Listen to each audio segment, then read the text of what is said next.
Hey everyone, in today's video I'm going to show you how to fix slow internet on your Mac. If web pages are loading slowly, videos keep buffering, or downloads are taking forever, don't worry.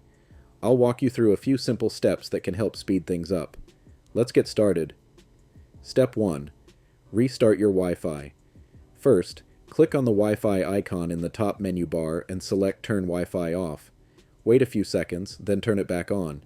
This simple refresh often fixes small connectivity glitches. If that doesn't help, try restarting your router and Mac as well. Step 2. Forget and reconnect to the network.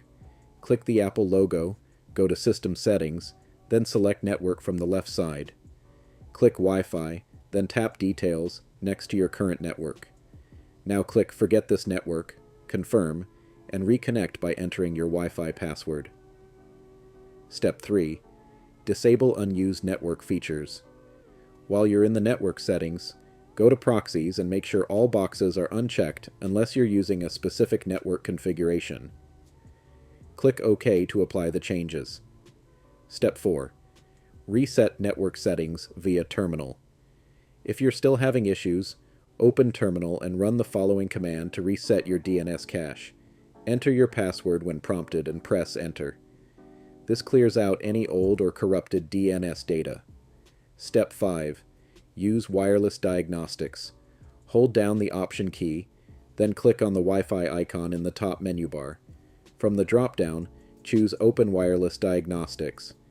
This tool will run tests and suggest fixes specific to your Mac and network. Bonus tip: check for other devices or apps.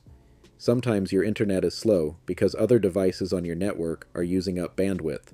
Also, check if apps like Dropbox, iCloud, or streaming services are syncing in the background. And that's it. These steps should help you speed up your internet connection on your Mac and fix those annoying slowdowns. If this video helped you out, make sure to give it a like and subscribe for more Mac tips and fixes. Thanks for watching, and I'll see you in the next one.